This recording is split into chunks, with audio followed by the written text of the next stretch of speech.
এখন বেশি স্বাধীন দেশটা বাঁচবে কিনা, মানুষ বাঁচবে কিনা, এই প্রশ্নটাই এখন বড় হয়ে গেছে। 2 দিন পরে জুন মাস শুরু হবে। জুন মাসের 6 তারিখে দেশের বাজেট দেওয়া হবে। সবাই জানেন বাজেট মানে আগামী 1 বছরের জন্য আমাদের বাংলাদেশের অর্থনীতিকে আমরা কোথায় নিয়ে যেতে চাই, কিভাবে নিয়ে যেতে চাই, তার উপরে আলোচনা, তার উপরে প্রস্তাবনা, এবং সেটা কিভাবে বাস্তবায়ন করা যাবে সেটা ঠিক করবে। আমাদের যে সরকার, তারা সবসময় জনগণকে বোঝানোর চেষ্টা করে আমরা অর্থনৈতিক ভাবে খুবই এগিয়ে যাচ্ছি, উন্নয়ন চলছে, দেশে উন্নয়নের গণতন্ত্র হবে, অন্য গণতন্ত্র নয়, জনগণের গণতন্ত্র নয়, উন্নয়নের গণতন্ত্র। সেটা কিরকম? এই যে বাজেট তৈরি করা হবে, এই বাজেট হবে, অর্থ পত্রিকায় লিখেছে 8 লক্ষ কোটি টাকার। বিরাট ব্যাপার না? গতবার ছিল 7 লক্ষ কোটি। এইবার এত অনাচার, এত দ্রব্যমূল্য বৃদ্ধি, মানুষের এত দুর্ভোগ, তারপরে 1 লক্ষ কোটি টাকা বাজেট বাড়িয়ে দেওয়া হয়েছে। মানে কত ভালো দেশের অবস্থা এটা বোঝাতে চায়। অথচ এই পত্রিকায় বলছে এই 8 লক্ষ কোটি টাকার বাজেটে 3 লক্ষ কোটি টাকা হলো ঘাটতি। মানে 3 লক্ষ কোটি টাকা নাই, এটা জনগণের ধার ধরে চাঁদার নামে ট্যাক্সের টাকা আদায় করার চেষ্টা করবে সরকার। আর আজকের পত্রিকা পড়বেন, ওর মধ্যে আছে ওই বাজেটে 100 লক্ষ কোটি টাকা রাখা হয়েছে সামনের বছরে ঋণের সুদের টাকা,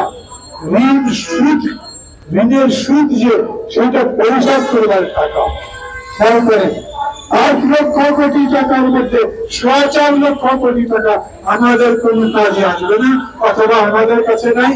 বাজেটটা আসলে 3.5 লক্ষ কোটি টাকা, 4 লক্ষ কোটি টাকা, সেই দিয়ে এত বড় বড় কথাবার্তা বলা হচ্ছে। এরা খুব মিথ্যা কথা বলে। আমরা সবাই জানি এই সরকারটা মিথ্যুর সরকার। আর মিথ্যা কথা যারা বলে তার মানে তারা মানুষকে প্রতারণা করে, মানুষকে ধমকা দেয়, মানুষের সামনে সুন্দর ছবি ধরাবার চেষ্টা করে, কিন্তু পেছন থেকে মানুষের মুখে ছুরি চালিয়ে দেয়। এই পর্যন্ত কি কি হয়েছে লম্বা চওড়া বক্তৃতা আমি করবো না। আমি বুঝতে পারছি না পাশে যারা মানববন্ধন করছেন, সম্ভবত আমাদের বক্তৃতার কারণে তারা এখন মাইক বন্ধ রেখেছেন, সেই কারণেও তাদের প্রতি সম্মান জানিয়ে আমার বক্তৃতাটা ছোট করে ফেলব। সাথীরা, বন্ধুরা, দেশ ডুবে যাচ্ছে। সত্যি দেশ বাঁচাবার জন্য আমাদের এগিয়ে আসতে হবে। মানুষ মারা যাচ্ছে, মানুষকে বাঁচাবার জন্য আমাদের এগিয়ে যেতে হবে।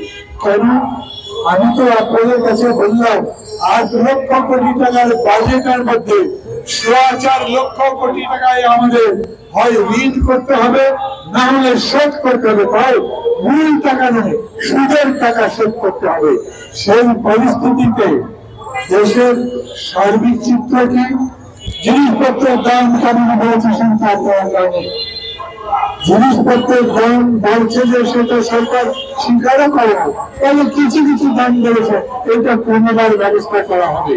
কিন্তু কোন দাম কমাতে পারে না। কোন দাম কমেছে? বাজারের দাম, বিদ্যুতের দাম কমেছে, কম নাই। বিদ্যুৎ মানে একটা চুরির লুটের কারখানা। সরকার আইন করেছিল যে আমরা নিজেদের ইচ্ছা মতো যাকে পছন্দ তাকে বিদ্যুৎ উৎপাদন করবার ক্ষমতা দেবো।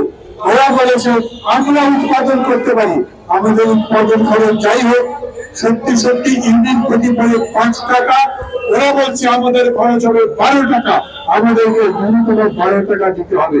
আর যখন আমাদের কাজ থাকবে না, বিদ্যুৎ উৎপাদন করতে পারবো না, বসে বসে থাকবো, ওই সময়ও আমাদেরকে খরচ দিতে হবে। আমরা যে রেট বলছি সেটা, এটাকে বলছে ক্যাপাসিটি চার্জ। একটা লুটের দল আওয়ামী লীগ, চোরের দল।